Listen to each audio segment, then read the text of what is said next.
जिजाऊ शैक्षणिक आणि सामाजिक संस्था पालघर, ठाणे, रायगड, रत्नागिरी आणि सिंधुदुर्ग या 5 जिल्ह्यात गेल्या काही वर्षांपासून समाजकार्य करत आहेत। जिजाऊच्या कौशल्य विकास केंद्रामुळे अनेक तरुणींसह महिला वर्गाला मोठा फायदा होतोय।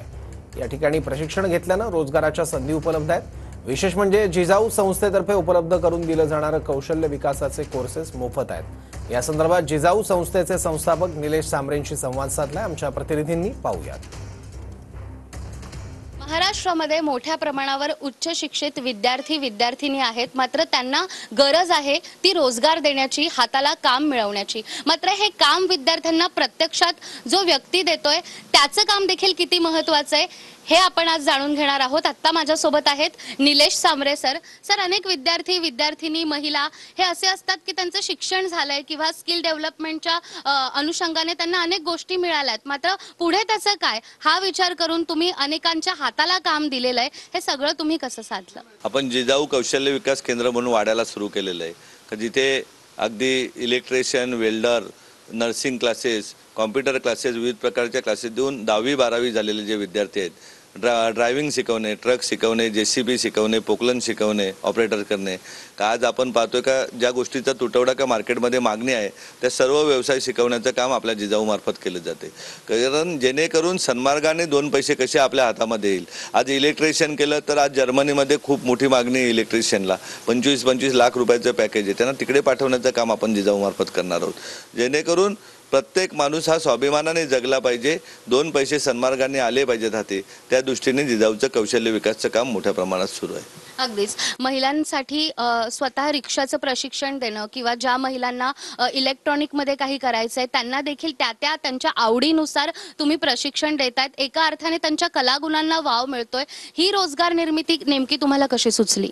नक्कीच त्यांना नुसती ट्रेनिंगच नाही, त्यांना रोजगार निर्मितीसाठी कुठल्या कंपनीमध्ये नोकरी लावण्यासाठी, त्यांना व्यवसायासाठी काय अडीअडचण असेल तर तेही काम आपण जिजाऊ मार्फत करतो। का एखाद्या ताईला रिक्षा घ्यायची तर ते रिक्षासाठी 25-50 हजार रुपयाची मदत लागली आपण करून देतो। बँकेतनं कर्ज घ्यायचं झालं तर त्या कर्जाला जामीनही आपणपर्यंत राहतो। कारण व्यवसायातही आपली माणसं आली पाहिजेत, आपली ताई आली पाहिजे, दादा आला पाहिजे, विद्यार्थी आला पाहिजे, त्या दृष्टीने आपली संस्था काम करते। त्यांच्या मुलांचं शिक्षण, त्यांचं सगळं जिजाऊ परिवाराप्रमाणे त्यांना वागणूक दिली जाते आणि मोठमोठ्या व्यवसायामध्ये आपले विद्यार्थी कसे जातील अशा प्रकारे जिजाऊ कौशल्य विकास मार्फत काम करत आहे।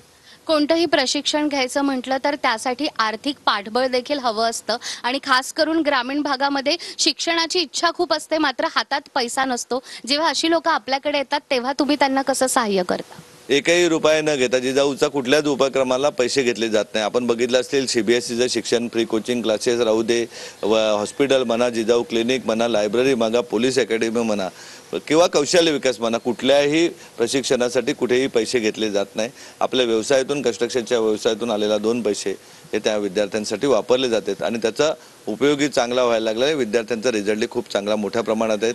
आज हजारो विद्यार्थी कौशल्य विकास मार्फत आपल्याकडून नोकरी धंद्याला लागलेले आहेत। तर केवळ रोजगाराची निर्मिती न करता तो रोजगार त्या लोकांपर्यंत नेमका कसा पोहोचेल आणि गरजू व्यक्ती प्रशिक्षण घेऊन स्वतःच्या पायावर कसा उभा राहील हाच मानस आहे निलेश सांबरे यांचा आणि त्यांच्या याच प्रयत्नातून हजारो लोकांना काम मिळालं आहे आणि ते स्वतःच्या पायावर देखील उभे राहिले आहेत।